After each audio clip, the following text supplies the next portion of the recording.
नूह अलैहिस्सलाम गुमराह मुशरिकीन की हिदायत से मायूस हो गए तो उन्होंने अल्लाह के हुक्म से कश्ती बनाना शुरू की। जब वो मुकम्मल हो गई तो आपने मोमिनीन को बुलाया जो बहुत कम थे और उनसे कहा कि कश्ती में सवार हो जाओ। जबकि कुरान में सूरह हूद की आयत नंबर 41 में इरशाद अस्सलामु अलैकुम वरहमतुल्लाहि वबरकातुहू। उम्मीद है आप लोग सब खैरत से होंगे। मैं भी अल्हम्दुलिल्लाह अल्लाह का लाख लाख शुक्र एहसान खैरत से हूँ। और इंशाअल्लाह जिस वीडियो रिएक्शन दे रहे हैं दोस्तों, बड़ी प्यारी वीडियो है और ये वीडियो है हज़रत नूह अलैहिस्सलाम की।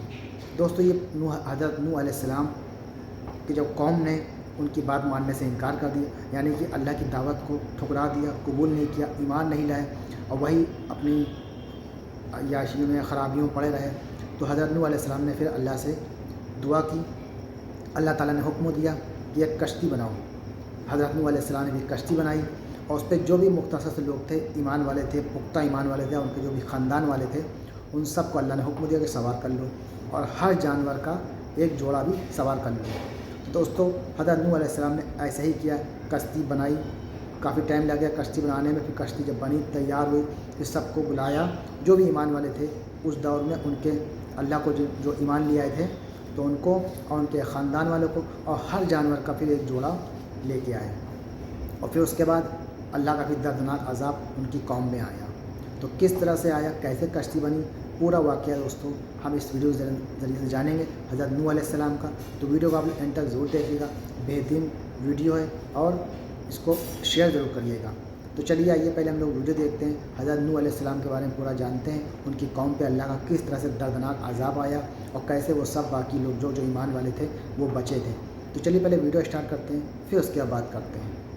नूह अलैहिस्सलाम गुमराह मुशरिकीन की हिदायत से मायूस हो गए तो उन्होंने अल्लाह के हुक्म से कश्ती बनाना शुरू की। जब वो मुकम्मल हो गई तो आपने मोमिनीन को बुलाया जो बहुत कम थे और उनसे कहा कि कश्ती में सवार हो जाओ। जबकि कुरान में सूरह हूद की आयत नंबर 41 में इरशाद होता है, ये अल्लाह के नाम से चलेगी और रुकेगी, बेशक मेरा परवरदिगार बहुत बख्शने वाला मेहरबान है। अल्लाह ताला की तरफ से आपको हुक्म हुआ, हमने कहा कि इसमें हर चीज़ का जोड़ा सवार करो और अपने ख़ानदान को सवार करो सिवाय उसके जिसके मुतालिक हमारा कौल पहले गुजर चुका है। आपने अहले ईमान के अलावा तमाम जानदारों के जोड़े भी कश्ती पर सवार किए। काफ़ी दिनों तक तूफ़ान जारी रहा। जब तूफ़ान थमा और कश्ती लंगर अंदाज हुई तो नूह अलैहिस्सलाम और दूसरे साहिबान ईमान कश्ती से नीचे उतरे और कारोबार ज़िंदगी में लग गए। हज़रत नूह अलैहिस्सलाम ने घड़े बनाना शुरू किए। आप मिट्टी से घड़े बनाते और उन्हें लोगों के हाथों फ़रोख्त करते थे और उससे जो कीमत वसूल होती उससे अपनी ज़िंदगी की ज़रूरियात पूरी किया करते थे। एक दिन एक फ़रिश्ता इंसानी सूरत में उनके पास आया और उनसे बहुत से घड़े ख़रीद लिए और उनकी कीमत अदा की। फिर उसने एक एक घड़ा लेकर आपके सामने तोड़ना शुरू कर दिया। आपको उसका ये अमल नागवार गुजरा। कुछ देर तो आप ये देखते रहे, लेकिन जब वो बाज ना आया तो आपके सब्र का बंधन टूट गया और उससे फरमाया, ऐ शख्स, तू ये क्या कर रहा है? तू मेरे हाथ के बनाए हुए घड़े क्यों तोड़ रहा है? गाहक ने कहा, आपका इससे क्या वास्ता है? ये घड़े मैं आपसे ख़रीद चुका हूँ और इसकी कीमत अदा कर चुका हूँ। अब ये मेरी मिल्कियत हैं, मैं इन्हें तोड़ूँ तो आपको क्या एतराज़ है? हज़रत नूह अलैहिस्सलाम ने कहा, ये दुरुस्त है तूने ये घड़े ख़रीदे हैं, लेकिन ये भी हकीकत है कि मैंने इनके बनाने में बड़ी मुशक्क़त की है। अगरचे इन्हें बेच चुका हूँ, फिर भी मैं अपने हाथ की बनी हुई चीज़ को यूं तलफ होता हुआ नहीं देख सकता। गाहक जो कि दरअसल फरिश्ता था ने कहा, आपने ये घड़े खल्क नहीं किए, सिर्फ बनाए हैं, इसके बावजूद तलफ होते हुए नहीं देख सकते, तो आपने खुदा से उसकी मखलूक तलफ करने की दुआ क्यों की थी? हज़रत नूह अलैहिस्सलाम ने ये बात सुनी तो आप रोने लगे। आपके शब रोज़ नोहाओजारी में बसर होने लगे। आपने इतनी नोहाओजारी की कि लोगों ने आपका नाम ही नूह रख दिया, जिसके मानी है नोहाओजारी करने वाला। बयान किया जाता है कि एक दफ़ा अल्लाह ताला ने हज़रत मूसा अलैहिस्सलाम को वही फरमाई, अब जब मुनाजात के लिए आना तो अपने साथ किसी ऐसे को लेकर आना जिसके मुतालिक तुम्हारा अकीदा हो कि तुम उससे बरतर और अफजल हो। मूसा अलैहिस्सलाम ने बहुत गौर किया, इधर उधर देखा और लोगों के चेहरों को देखा, लेकिन उन्हें ये जुर्रत ना हुई कि अपने आप को किसी से बरतर और अफजल करार देते और दूसरे को अपने से कमतर और हेज तसव्वुर करते। इंसानों से मायूस होकर आपने हैवानात पर नज़र की, लेकिन उन्हें हैवानात में भी अपना मतलूबा हैवान दिखाई ना दिया। वो मायूस होने को थे कि उनकी नज़र एक खारिशज़दा कुत्ते पर पड़ी। उन्होंने अपने आप से कहा, अगर मैं इसे अपने साथ ले जाऊं तो शायद बात बन जाए।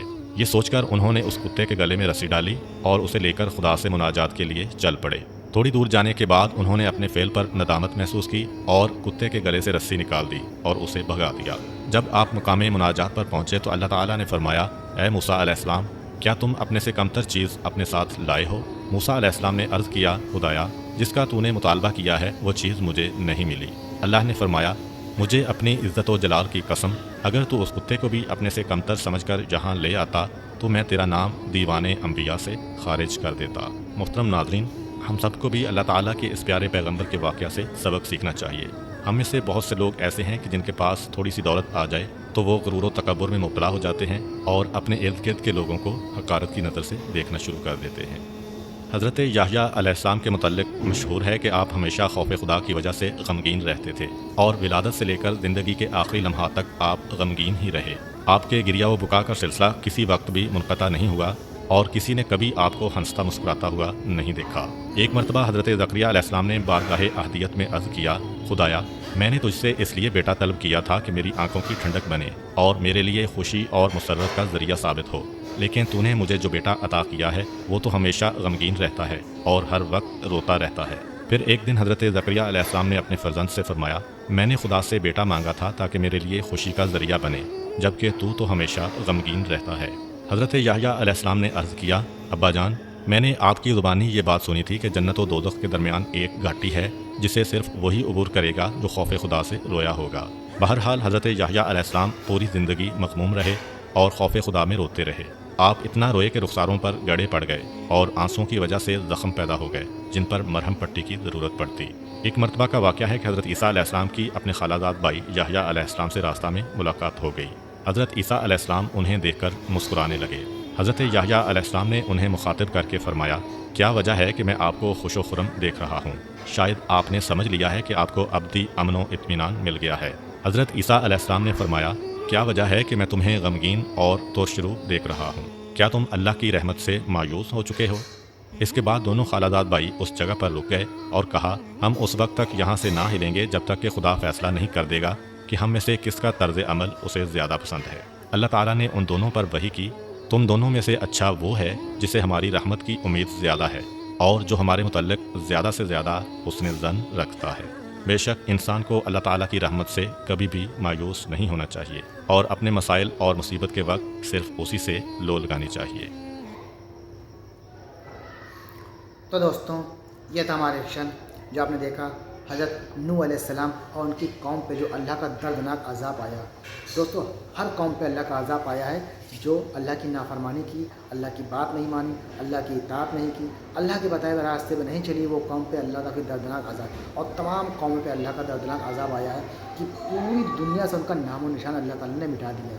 حضرت نوح علیہ السلام کی قوم پہ اللہ کا جو عذاب آیا وہ پانی کے ذریعے سے آیا کہ پوری دنیا میں تباہی بربادی مچ گئی، سب کچھ بہہ گیا، ان کے جو بھی ان کی قوم کے لوگ تھے، ان کے ملنے والے تھے جو ایمان نہیں لائے تھے، حتیٰ کہ ان کے بیٹے نے بھی ایمان نہیں لایا تھا، وہ بھی اس پانی میں غرق ہو گیا، ختم ہو گیا، نام و نشان مٹ گیا۔ بچے کیا؟ صرف ایمان والے جن کو اللہ پہ ایمان تھا اور اللہ پہ یقیدہ تھا، اور اللہ پہ یقیدہ سب سے اہم ہے کہ اللہ اپنے بندوں سے بے پناہ محبت کرتا ہے کہ جو اللہ کے بتائے ہوئے راستے پہ چلتے ہیں دوستوں اللہ ان سے بہت محبت کرتا ہے۔ اللہ ہر بندے سے محبت کرتا ہے، بس بندہ اللہ کی اطاعت کرے، اللہ کے بتائے ہوئے راستے پہ چلے، اللہ کو راضی کرے تو انشاءاللہ دونوں جہاں میں اس کو کامیابی انشاءاللہ ضرور ملے گی۔ تو ہم سب کو چاہیے اللہ کے بتائے ہوئے راستے پہ رہیں، نمازیں پڑھیں، ہر عبادت کریں جس سے اللہ خوش ہوتا ہے، ہر وہ کام کریں جس سے اللہ خوش ہوگا دوستوں، اور اللہ کا شکر ادا کریں کیونکہ اللہ تعالیٰ شکر ادا کرنے والے کو بہت بےحد پسند کرتا ہے دوستوں۔ تو دوستوں یہ تھی ہماری ریئیکشن جو آپ نے دیکھا، ویڈیو بہترین تھی، اس کو شیئر ضرور کریے گا۔ ہم ملیں گے انشاءاللہ آپ سے نیکسٹ ویڈیو میں، تب تک کے لیے السلام علیکم ورحمۃ اللہ وبرکاتہ۔